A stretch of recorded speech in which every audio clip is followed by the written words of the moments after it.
Hello guys, कैसे हैं आप सब लोग। तो आज मैं बात करने वाला हूँ जीपी रेटिंग और एसटीसीडब्ल्यू कोर्स सही है, सही कोर्स है कि नहीं है। क्योंकि ये सवाल मैं जितना बहुत सारे वीडियोस में बताया भी हूँ, फिर भी बहुत सारे क्वेश्चंस आते रहते हैं इसी रिलेटेड कि जीपी रेटिंग कर लूँ कि नहीं करूँ, एसटीसीडब्ल्यू करना सही रहेगा कि नहीं। तो मैं आज को क्लियर कर देता हूँ। मैं पहले भी बताया हूँ, लेकिन फिर भी ठीक है, आप लोग वीडियोस नहीं देखे हो, आप लोग बार बार एक ही चीज पूछ रहे हो, तो मैं सोचा आज को इसी के ऊपर वीडियो बना देता हूँ कि जीपी रेटिंग और एसटीसीडब्ल्यू कोर्स क्या सही है, नहीं है, कितना सही है, किसके लिए सही है। तो मैं पूरा क्लियर कर देता हूँ। और मेरा वीडियोस अगर अच्छा लगता है तो लाइक, शेयर और सब्सक्राइब जरूर कीजिएगा चैनल को। तो चलिए आज का वीडियो स्टार्ट करते हैं।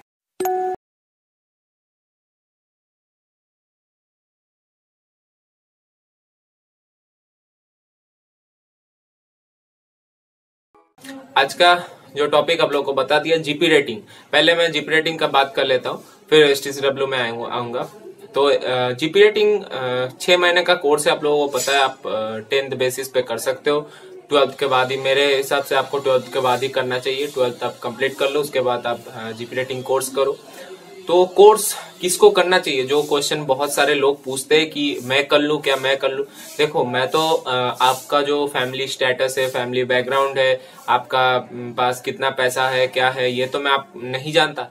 लेकिन मैं ये बता सकता हूँ कि कोई भी अगर पूछ रहे हो कि मैं जीपी रेटिंग कर लूं क्या, मैं इस कॉलेज से कर लूं क्या, आप कोई भी डीजी शिपिंग अप्रूव कॉलेज से कर सकते हो, कोई दिक्कत नहीं है। सिर्फ नूसी, टीएस रहमान, ओमा, HIMT में ये सब कॉलेज में सुना हूँ कि प्लेसमेंट थोड़ा देता है। अच्छा, टीएस रहमान में बहुत अच्छा प्लेसमेंट होता है, लेकिन वहाँ पे सबको चांसेस नहीं मिल सकता है। वहाँ पे थोड़ा हार्ड एग्जाम वगैरह होता है, लेता है। और तो वहाँ पे अगर आप एलिजिबल हो तो वहाँ पे आप ट्राई कर सकते हो। अगर मिल गया तो बहुत सही है। वो अगर नहीं मिला, टीएस रहमान छोड़ के आप कोई भी कॉलेज में जाओ। नूसी में भी ठीक ठाक हो जाता है, मैं सुना हूँ प्लेसमेंट। HIMT में भी मैं सुना हूँ कि हो जाता है। और ओमा में तो होता ही है, ओमा में प्लेसमेंट देता है ठीक ठाक। जो अगर आपके पास ITI फिटर किया हुआ है तो आपको फिर एंग्लो में भेजेगा। और मतलब इतना 2020 का, जो 2019 का लास्ट बैच तक तो भेजा है। मैं इस बार अभी कोरोना के बाद से क्या कर रहा है मुझे नहीं पता, लेकिन कोरोना के पहले तक ओमा से भी एंग्लो में 7-8 बच्चे का तो 40 में से हो ही जाता था। और बाद बाकी को OSL वगैरह भेजते थे। तो और जितने भी कॉलेज वगैरह है, जितने भी डीजी शिपिंग अप्रूव कॉलेज है, सभी मोटा मोटी प्लेसमेंट देता है, लेकिन पैसा लेके देता है। तो ओमा पैसा नहीं लेता है, और आपका टीएस रहमान भी पैसा नहीं लेता है, नूसी भी मैं सुना हूँ पैसा नहीं लेता है। और HIMT में भी मैं सुना हूँ कुछ 10-15-20 लोगों का हुआ है, तो उनसे पैसा नहीं लिए। तो लेकिन HIMT में बहुत सारे लड़के हैं, मैं सुना 140, 160, शायद 160 लड़के। वहां से 15-20 का होना तो वो अलग बात हो गया। तो चलो, जो भी है, मैं ये सुना हूँ। और उनको छोड़ के जितने भी डीजी शिपिंग अप्रूव कॉलेज है, आप कहीं से भी कोर्स कर सकते हो। आप कहीं पे भी जाओ, प्लेसमेंट आपको ऐसे शायद नहीं देगा, आपसे पैसा लेके प्लेसमेंट दे सकता है कॉलेज। क्योंकि अभी गवर्नमेंट ने रूल कर दिया कि प्लेसमेंट देना ही पड़ेगा। तो प्लेसमेंट अगर देना पड़ेगा तो आप जाओ कॉलेज में, आप एडमिशन लो, आप पूछो कि कितना पैसा क्या देना पड़ेगा, क्या है नहीं है। और आप लोग प्लेसमेंट देते हो नहीं देते हो, आपके पास पहले से एजेंट है तो बहुत अच्छा बात है। मतलब अच्छा वाला आपका जान पहचान का कोई एजेंट वगैरह है तो आप जा सकते हो, देख सकते हो आप। लेकिन अपने रिस्क पे जाना, थोड़ा देख लेना क्या सही कर रहा है, क्या गलत कर रहा है, तो उस हिसाब से जाना। मैं एजेंट को कभी प्रेफर नहीं करता हूँ, लेकिन फिर भी आपके पास जाना पहचाना हुआ कोई है तो, क्योंकि एजेंट भी अच्छे होते हैं, बहुत सारे एजेंट भी बहुत सारे का काम करवाते हैं। तो मेरे बहुत सारे दोस्त एजेंट के थ्रू गए और अच्छा काम किया, अच्छा जहाज में भेजा है। लेकिन फिर भी एजेंट ज्यादातर, मतलब 100 में से 80% तो धोखा ही देता है, 20% अच्छे होते। तो आपको अगर जान पहचान है तो आप जा सकते हो।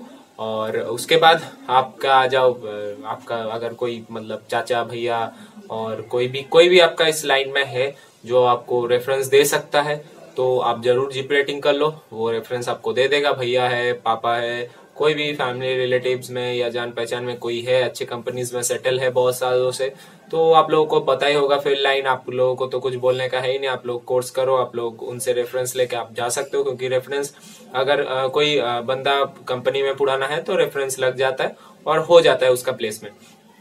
तो ये तो हो गया ये दोनों का बात। अगर आपको जीपी रेटिंग करना चाहिए कि नहीं करना चाहिए, अगर टीएस रहमान वगैरह में मिल रहा है तो बहुत सही है।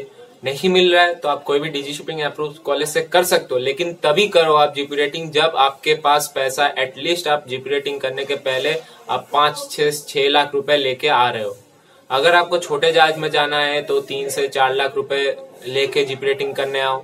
अगर आपको बड़े जहाज में जाना है कि फॉरेन में बड़े मेन फ्लीट में जाना है तो आप एटलीस्ट 6 लाख रुपए, 5.5 6 लाख रुपए लेके चलो कि कोर्स भी करना है आपको, और जो भी अगल बगल का थोड़ा खर्चा वगैरह है वो सब भी उठाना है, और जहाज में जाने का भी फिर प्लेसमेंट के लिए पैसा देना है, क्योंकि जितना भी मेन फ्लीट का भी तो 3 लाख, 3.5 लाख, 4 लाख में इसके नीचे देखता ही नहीं हूँ।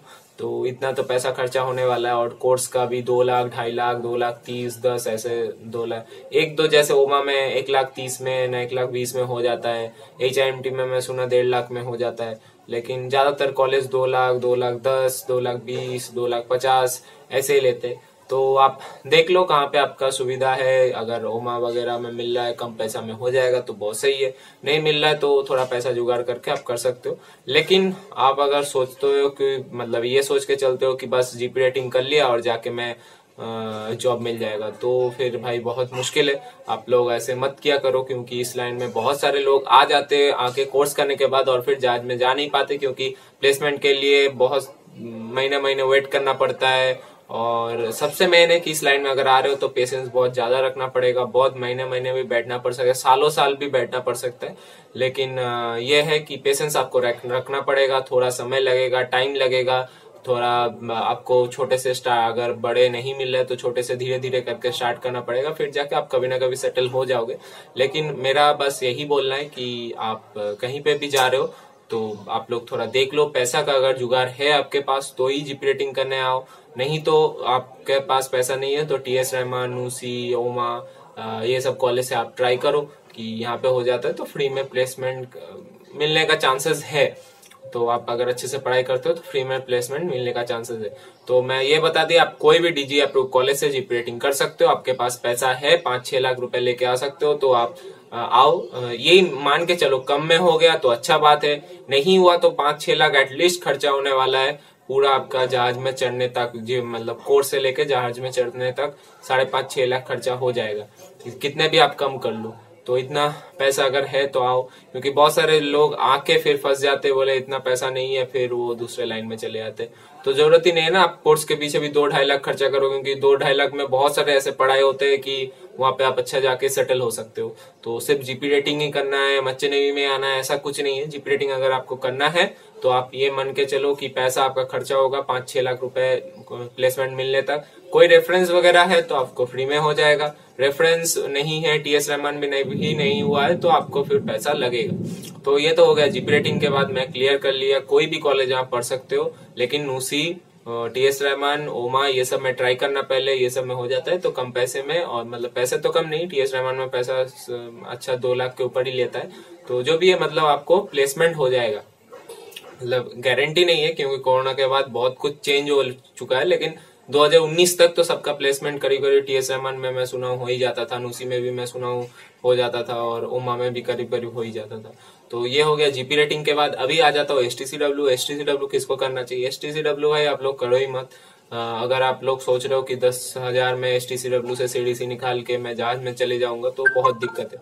आप 10,000 में तो CDC निकाल लोगे, फिर जहाज में जाने के लिए आपको फिर वही 3-4 लाख रुपए देना पड़ेगा। तो उनसे अच्छा है कि आप जीपी रेटिंग ही कर लो। वो सर्टिफिकेट कोई भी आप बाद में एक्सपीरियंस लेके भी कोई भी बड़े कंपनीज में जाते हो तो वो लोग देख लेता है कि जीपी रेटिंग है कि नहीं, तो STCW वाले को फिर दिक्कत हो जाता है। तो मैं यही बोलूंगा STCW सिर्फ उसके लिए सही है जो छोटा टग वगैरह में करना चाहता है, इंडिया में रहना चाहता है, तो उसके लिए पैसा नहीं है तो थोड़ा मोड़ा पैसा जुगाड़ करके 1 लाख रुपए जुगाड़ कर लिया तो 10,000 का STCW कर लिया, CDC निकाल लिया, और फिर सब 50-60 हजार 70 हजार दे के टग में चला गया। तो फिर उसका लाइफ थोड़ा थोड़ा 10-20 हजार सैलरी मिलेगा, 10-15 हजार जो भी उसका ऐसे नॉर्मल लाइफ चला जाएगा। लेकिन आप कुछ अच्छा करना चाहते हो, बड़े कंपनीज में जाना चाहते हो, एंग्लो, फ्लीट, मार्क्स जैसा कंपनी में जाना चाहते हो बाद में एक्सपीरियंस होने के बाद, तो फिर आप STCW मत करो। मेरा सलाह यही रहेगा कि आप जीपी रेटिंग कर लो। पैसा नहीं है, आपका छोटा ख्वाब है, छोटा सपना है कि छोटे जहाज में ही जाएंगे, तो फिर आप STCW कर सकते हो। कोस्टल में टग में रहना है तो आपको STCW करके आप टग मास्टर बन सकते हो, ऐसा दिक्कत नहीं है। लेकिन आप लोग अगर सोच रहे हो कि बड़े जहाज में बड़े कंपनीज में जाएंगे तो फिर आपका दिक्कत होगा। तो सिर्फ HTCW मत करो। पैसा है तो जीपी रेटिंग कर लो, पैसा नहीं है तो HTCW कर सकते हो, लेकिन जॉब मिलना HTCW से, मतलब जीपी रेटिंग से भी जॉब नहीं मिलता है तो HTCW से और एकदम भी मुश्किल हो जाता है। छोटा मोटा टग वगैरह करना है तो कर सकते हो HTCW से। तो इतना ही आज का वीडियो है, यही आप लोगों को बोलना था। बार बार आप लोग एक ही सवाल पूछते हो, इसलिए मैं एकदम क्लियर कर लिया वीडियो में। तो चलिए वीडियो को इतना रखते हैं। मेरा वीडियो अगर अच्छा लगता है तो लाइक शेयर सब्सक्राइब जरूर करना चैनल को। चलो वीडियो को इतना रखते हैं, बाय।